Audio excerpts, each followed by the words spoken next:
Twin stars Teresa Palmer as a mother named Rachel, who needs to confront the unbearable truth about her surviving twin son. This is directed by Tonali Mustanin, who also co-wrote the screenplay, and it just made its way to Shudder this month. It's a creepy kid horror movie in the vein of something like The Omen, while also attempting to explore the psychological aspects that take its toll on this boy's mother. Teresa Palmer does what she can with the material here, with this not being her first foray into horror territory after 2016's Lights Out. And we see her here as Rachel attempts to cope with the aftermath of the loss of one of her sons named Nathan, and then she has to deal with the increasingly erratic behavior of her other son named Elliot, who begins even claiming that he's Nathan, with this behavior being one of the central conflicts throughout the film. Though try as Palmer might, the story felt painfully predictable, at least for the most part, feeling like something out of just any other creepy kid horror movies like the aforementioned The Omen or Pet Sematary, except almost totally devoid of all tension. What I will actually commend the film on is that it does manage to be moody and atmospheric without feeling like a sluggish slow burn. It does at least try to engage us by continuously leaning into Rachel, questioning her sanity more and more. But the problem is there's essentially little to no depth to her character, outside of being always on the edge and in a state of shock. So despite fitting the mood, she's never actually a compelling character to follow. And the same could be said about her husband, played by Stephen Creve, who felt painstakingly dull, especially with the two's lack of chemistry. And as for Tristan Ruggieri, who plays the two kids,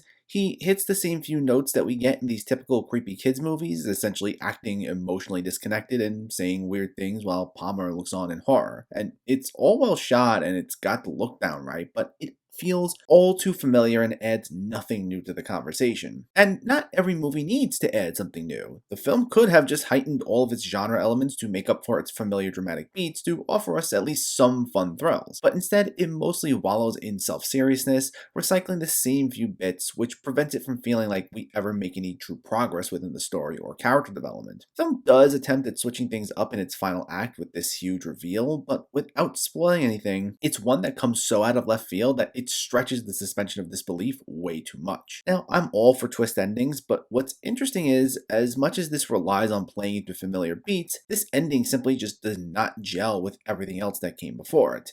And in that moment, everyone goes for a hammier approach to showcase the increased stakes, but because of the way these last-minute plot points feel so awkwardly cobbled together, it just made the whole thing seem silly. And it makes The Twin another disappointing entry in Shudder's filmography. While Teresa Palmer tries, and it's all shot well, it never builds up any momentum due to its repetitive one-note structure, ultra self-serious tone, and ridiculous twist ending. I was not a fan, and I'd recommend passing on it. The Twin gets a 3.5 out of 10. So let me know, did you see The Twin, or are you planning to see it, and what were your thoughts? Is this one of your favorite Shudder movies, or one of your least favorite? Let me know in the comments below so we can discuss. Also, if you enjoyed this video, please give it a like, and share it, and for more movie reviews and film discussion, please make sure to hit that subscribe button to stay updated. Thanks for watching everyone, and keep having fun with film.